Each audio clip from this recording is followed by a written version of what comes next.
the same document of St. Joseph Boys.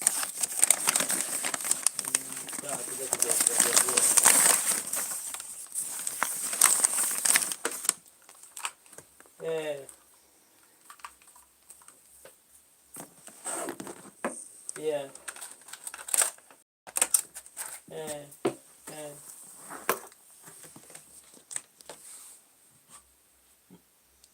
Oh.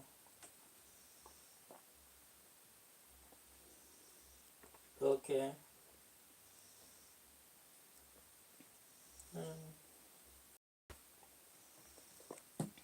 Oh.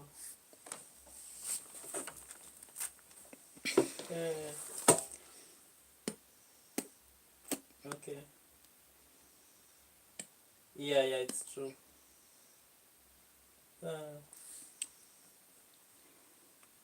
Yeah.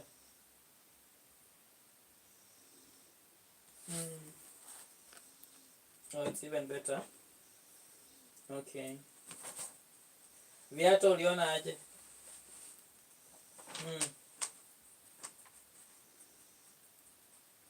Tough is no, the sport shoes.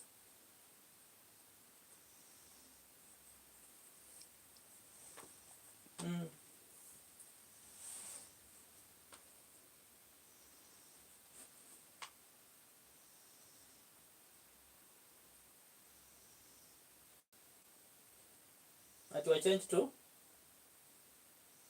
crops. Hiyo crops itacheza mpira kweli?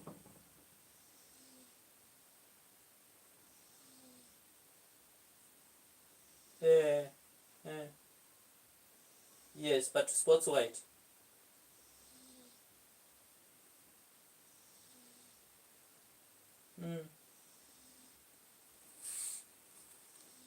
Nextford allows me to learn 100% online, anywhere, at any time, and on any device.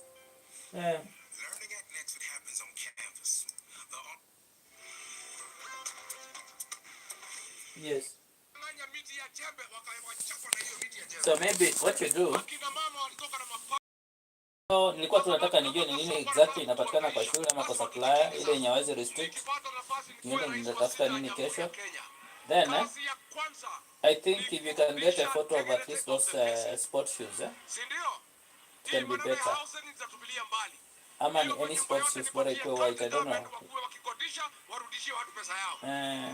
Tumekubaliana kazi ya pili nitarudisha masomo ya primary school ikuwe ya bure kama wakati ya Mwai Kibaki. Kazi ya tatu masomo ya secondary school tulipewa na Uhuru Kenyatta, mimi nitaregesha ikuwe ni ya bure.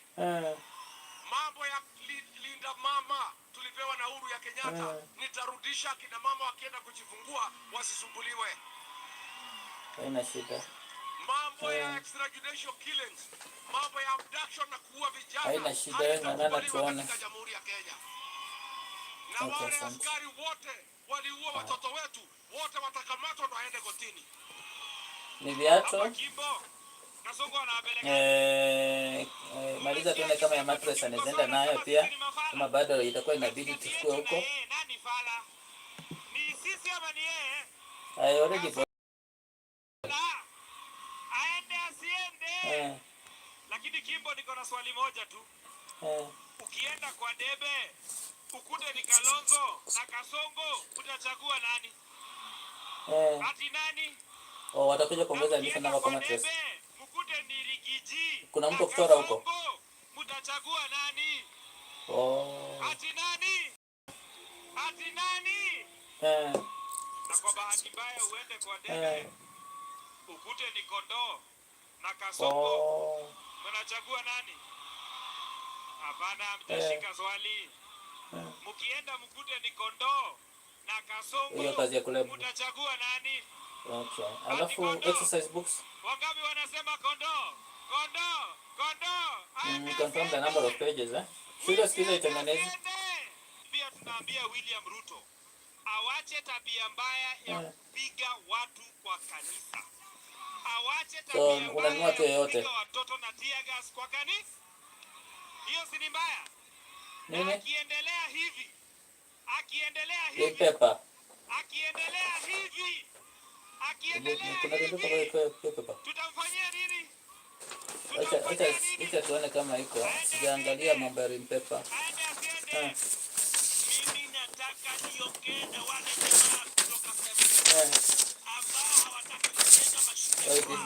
Kuja kudowea mashule ya huku. Okay. So lazima ukuje nazo ama lazima ununue kwenyewe? Wako na haki kusomea mahali popote pale. Ila ni lazima kila shule ibakishe darasa moja ama mawili within the school, so you can buy within the school. Kwani si kweli? Vitabu, kalamu, nini zote ni kwa shule. William Ruto that this debate is a little bit abstract for you. What we are saying is we must be inclusive, especially to the locals. Tunasema ni at least hizi beki yellow ziko sawa. Za mgao wao za CDF na za county badala ya kujenga mashule kule wanakuja kujenga nyumba hapa Nairobi. Tunasema ni lazima shapo ile inakanga faraiti yes. Hayo Kasongo elewe, nataka nikome hapo. Si bora tu kalamu, ina na shida. Watu wa Kibo.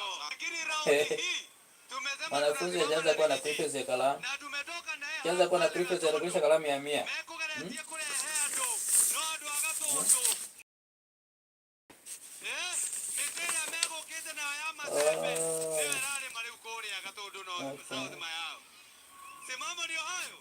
Nimesikia Kasongo. Hadi Kasongo amesikia Rigiji anasimama Kimbo. Hapa eti TV yale. Nikaanza one ole kuga. Sawa, hebu angalia kesho nitoka. This kijana aingie kazi tena.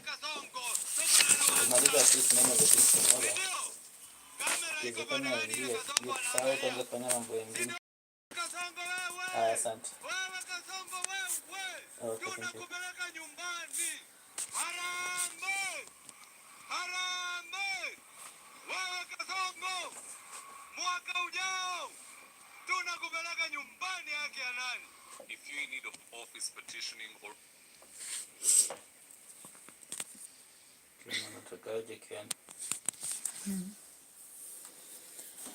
Alright, welcome to Live Saga. Just a short video because we've not done anything for the day. And of course, much is happening in Uganda with Bobby Wine welcoming the crowd to support him. So let's check on this.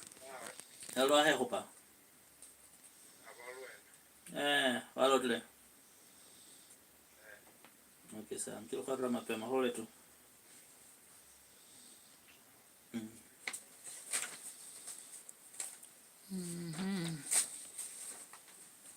Hata. Hii maji utanichemshia bado hii. Tunamaliza hii. Hapo. Alright, so back to Uganda. A lot of Ugandans are behind Bobby Wine. Maybe we just have to look at Malema.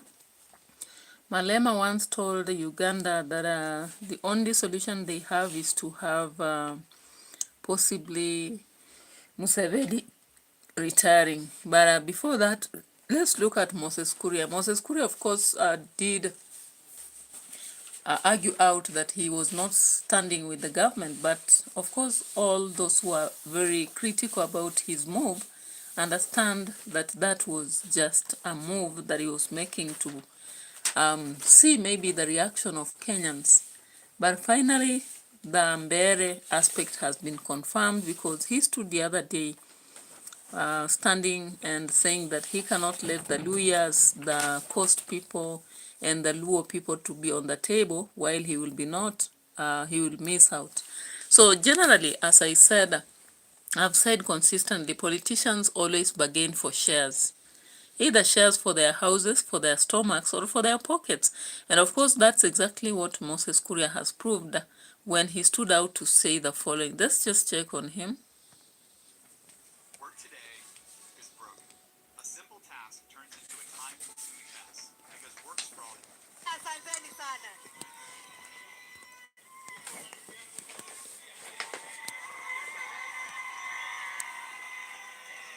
Enda uweke maji.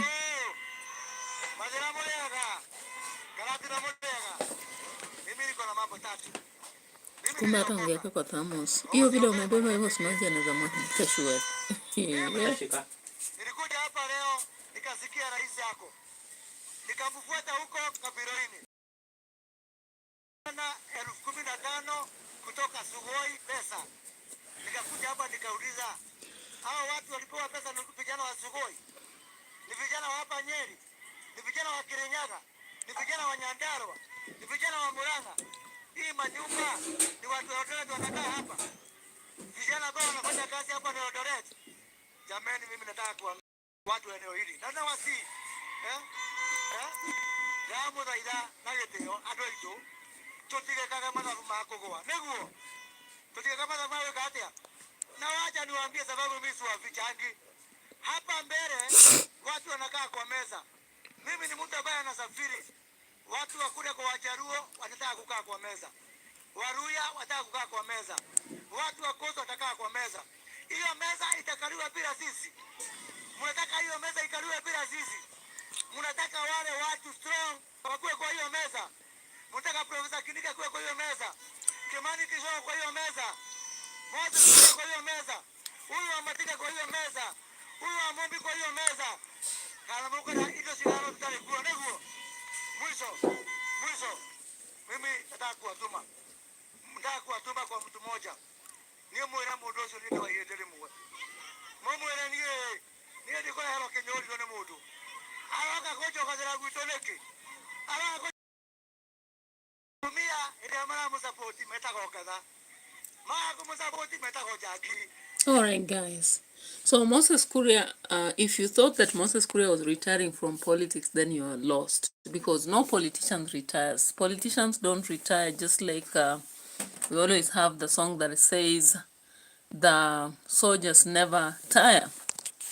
So when you listen to what Moses Kuria said recently at Nyeri, it confirms that he did not retire.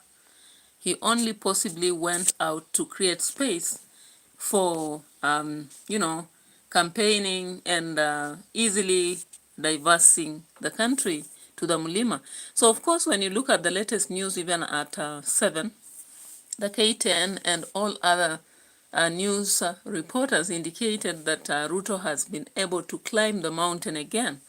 And, of course, if you check on most of my that there is no way Kuria could have retired from politics, and there is no way he's going to support the opposition. Even as he actually went to Mbere to serve the government for the shame they were yet to meet, it was clear that he was fighting the opposition, and that is why he picked the candidate whom the opposition had dropped. And then he made sure that he supported him to collect some votes which could actually have gone to the opposition candidate. Now, of course, all those people were critical at this head, was overseeing this. If you check at some of the people who do critical analysis, they oversaw that and they had to give the analysis. Now you realize that he's coming out to praise the Karatina affordable housing projects and all those people who are working there, indicating how those projects have saved the nation and all that. So when he came out talking ill of the government, of course, I knew clearly that it was a strategy. Sometimes it is a strategy that works within the government, that people will come out and speak and therefore see what people's response is. And after that, they can go back and retrieve on their statement, of course, to create a leeway for themselves for the political moment. That's a strategy that we've seen among politicians. Now, of course, ODM has also been in the limelight, and of course today the entire, the leaders in the party have expressed their concern over Sifuna, and when Sifuna thought he will not be tearing down the party, finally they are ready to spit him out. And from the comments, I've just seen some people indicating that, yeah, that is the price he had to pay, and let everything happen. Now the narrative changes here, because now some people feel that Edwin Sifuna is supposed to move away, and even in his absence, ODM will still move. And of course, the ODM that we are talking about here is not the ODM that was supposed to fight for the people or oversee what's happening in the government. It's simply a party to ensure that they bring back the two-term. And of course, the explosive movement has been shown today as Oburu Odinga was addressing the people over it after the meeting at Kilifi. Now, let's just look at it and see what's popping.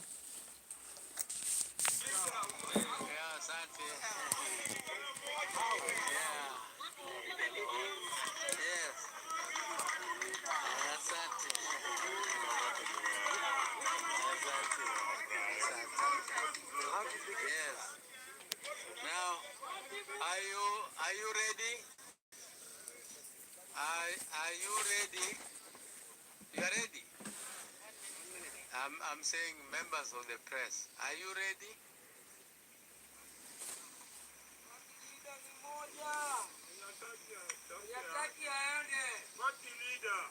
Gentlemen of the press, this is a statement from the Central Committee of ODM held today on 12th January 2026. Now, the statement of the this meeting was held in Kilifi County on 12th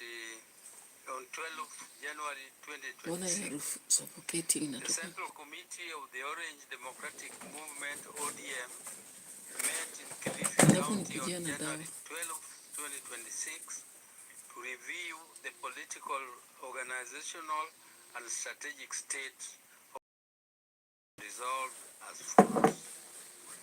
ODM at 20th anniversary celebrations. The Central Committee received and reviewed a comprehensive report on the marking of the party's 20th anniversary. The committee expressed its satisfaction with the successful organization, broad national participation, and political significance of the celebration, noting that the events reaffirmed ODM's enduring relevance, resilience, and roots in the struggle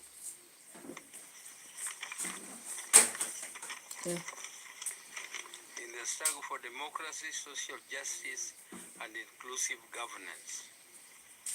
On November 2025, by elections performance, the Central Committee reviewed the outcome of the November 2025 elections, in which the party fielded candidates in 3 parliamentary constituencies, victorious in all.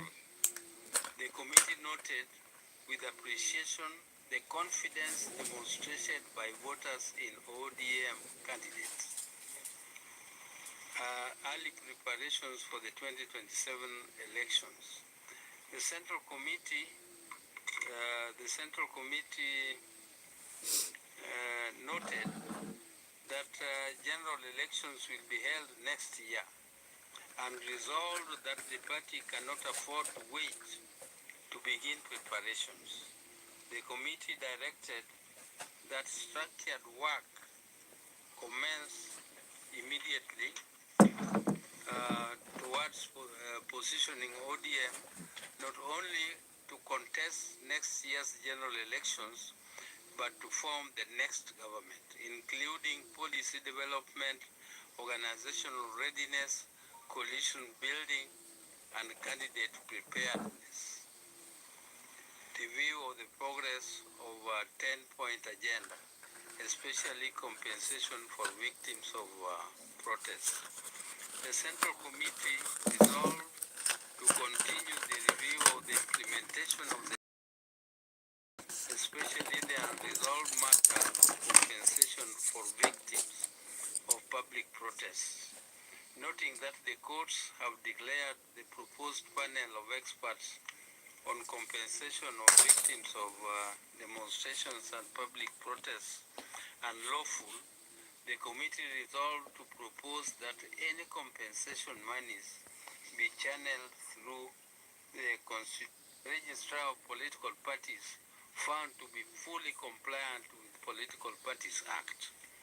A Central Committee mandated the relevant party organs to operationalize these resolutions and report progress to the appropriate leadership structures.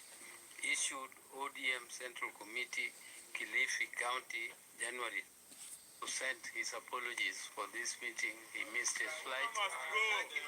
And so both of them have the permission of the committee to be absent. So both of them have the permission. Any other question? Mimi naitwa Maita Masha from Sanango FM. Bwana Party Leader, kumekuwa na hali ya eti katika chama cha ODM. Pengine katika kikao cha leo pengine mmegusia jinsi mtakavyoendelea kuwiana ama pengine kunaendaje kwa jumla?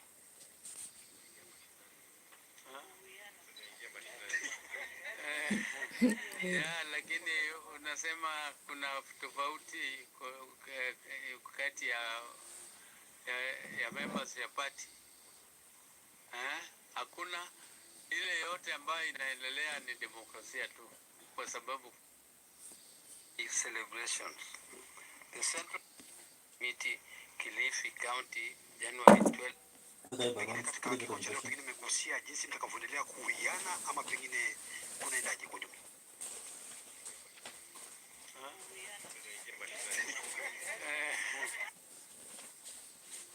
Of their absence, and if yes, were they given the permission to miss this crucial meeting?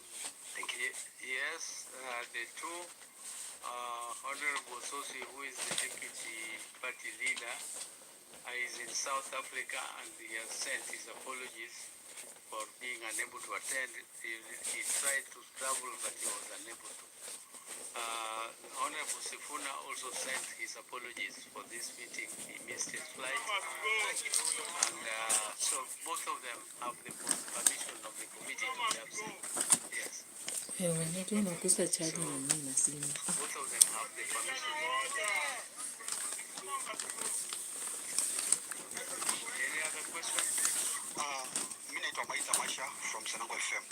Bwana Party Leader, kumekuwa na hali ya eti katika chama cha ODM. Pengine katika kikao cha leo pengine mmegusia jinsi mtakavyoendelea ama pengine. Yeah, so of course, following that meeting at Kilifi, most people actually saw the absence of Osoti and Sifuna, and they came up with a conclusion that Sifuna had been. Yeah, so the network issue, but we have to finish. We started just briefly because our video was not supposed to be that long. So, of course, out there, people take advantage of those meetings and come up to whistle some information. I don't know why people expect that Sifuna will be walking out of ODM. Something that the party is not ready to experience. And the fight between Junet and Sifuna, actually, you saw many people are trying to be supportive for Sifuna. Yeah, as far as politicians might be very selfish, they must also be very careful with the thoughts of majority of the people. And many people actually stand with Sifuna. And some people actually like people who are vocal. That's why Babu is loved and Sifuna is loved at the same time. So even as Millie Ojambo gave some details saying that maybe there are some ideological differences, you've seen Oburu saying that the only problem is that there is democracy and that allows people to speak.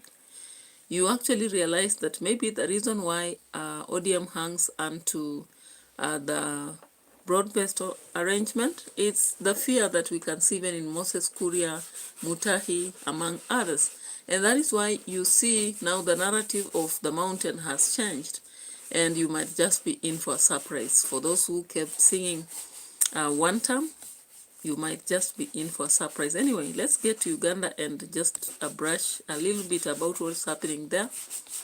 Of course, recently, Museveni was on the pushing KYAGALANYE so much and trying to block him from getting to many areas where he was trying to accrue votes. Unfortunately, it turns out that citizens are for KYAGALANYE. In case he fails, maybe it's just a matter of what we call the porous democracy However, Uganda are backing up Bobby Wine, and we are just yet to see this through the many videos that have been exposed today online. And let's look at this. So citizens are actually turning up even in very risky places within Uganda to just go and support Bobby Wine wherever he goes. And regardless of the tear gas and police frustration, you see large numbers over there. Let's look at this. 99 reasons for us to give up because it's dangerous. But there's one big reason for us to keep going. That is the love, the motivation, the support, the solidarity.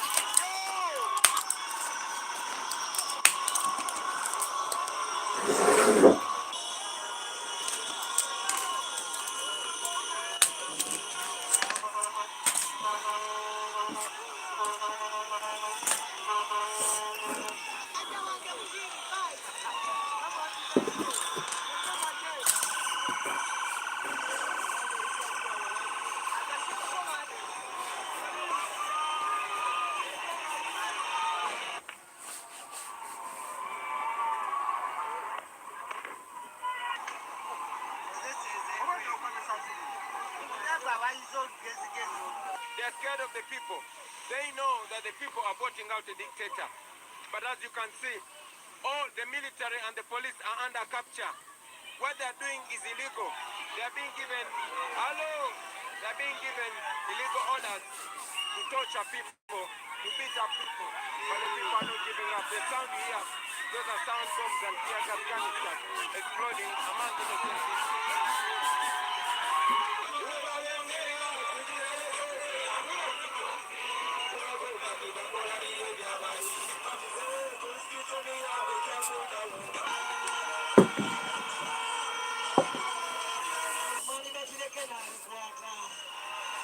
I've come for Bobby Wine's life because of Bobby Wine's ideology. I would go to Museveni's, but there is no any ideology that is new. Every time he's bringing more things that secure your future, like how, but now protecting the gains, like which ones? That's why today I decide to come on Bobby's life.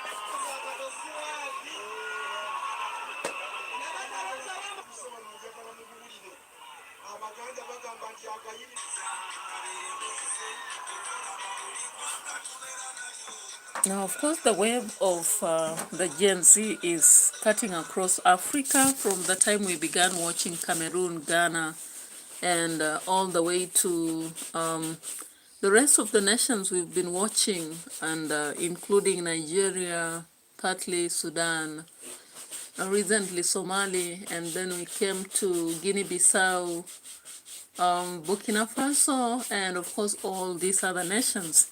Regardless of some of the people taking over with dynasty, the young people are still pushing for change. And maybe the conservatives will have to win now, but what about the future? So looking at Uganda and how the opposition has actually stood with Bobby Wine, the young people turning from meetings by Museveni to go gather where Bobby Wine is. Bobby Wine dressing just like Gachagua did in Kenya recently as a person who knows he's going to a risky place. It really speaks volumes. And of course, one of the people who spoke about the same thing is Malema from South Africa. Maybe you can look at that, then finalize with the last speech of the First Lady, Bobby Kyagulanyi, as we end our reaction today. So let's look at the Julius Malema's thought here. You must know that. As an MC, I hate to walk the talk. It's a walk I've walked many times. It's okay, everyone. I could not see that. Thanks to new Ariel liquid, it's all good. New Ariel liquid for washing machines. Brilliant stain removal in one wash. Ideologically, we disagree. But the ability of the young to stand up is an inspiration to us. That's what we exist for as the EFM. We want to inspire the youth. We want to inspire Africans to challenge the status quo. So Bobby Wine is a brother to us. We want him to fight more, and he must never be discouraged by the old man. Age is on his side. He must know that even if he doesn't win against this dictatorship, nature will resolve his problem soon. He doesn't have a problem at all. He must soldier on. If he can't defeat him through using the state institutions and democratic processes, nature will resolve the man. There's no any old man who's going to win against the youth. I told Zuma that. I said to him, what you don't know is that we have time on our side. You will be watching us on TV, sitting at home in the villages there looking after cattle, when we'll still be running here. We're still running. For sure, Makanda Kanda is watching today wherever he is. We're still running the show. I told him, why? We've got age on our side. Bobby Wine has got age on his side. We agree with him. Museveni, a friend of Cyril Ramaphosa, by the way. Museveni is a friend of Cyril Ramaphosa. Your friends will define you, by the way. Ramaphosa's friend, Museveni, who gave him those cattle. What do they call them? Angol cattle. Now they're in-laws. No, they are not in-laws. That young man married in Uganda, and then Museveni went to the wedding because of, firstly, the courtesy of presidents, but secondly, because they are friends. They know each other. Museveni writes about it, that I've known this guy for some time. I even gave him cattle. So, Bobby Wine, soldier on, young man. Victory certain. Welcome. Now, some of you are not understand. All right, so you get it. Now you realize that Malema is supporting Kyagulanyi, and again, Pierre Lumumba from Kenya has given a stern warning to Museveni that if he continues to hold on to power, something else might happen. Let's just listen briefly to him, then we come back to elections give birth to death the and violence. speech So by the the time First is now Lady. for us to be courageous enough to ask ourselves what systems of governance will immunize ourselves from this pain. For the moment, we have lemon. Let us make ourselves lemonade. When power lasts too long, it changes shape, and we all know.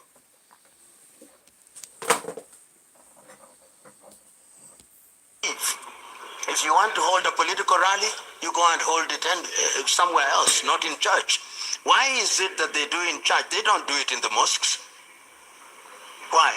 It's because some, not all, of Christian leaders have been bought over by the political class. The time for liberation is now. Criminalize all forms of bribery.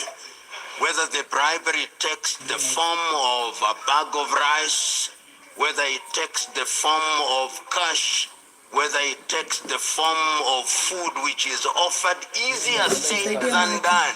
But it is being done in other countries. Why do we in Africa think that things must be easy? Nothing is easy. When you want good things, you must work for them. So let us not say that because it has been happening. For how long has it been happening? It has been happening for a very short time. So if you criminalize and punish people, part of the problem in Africa is impunity.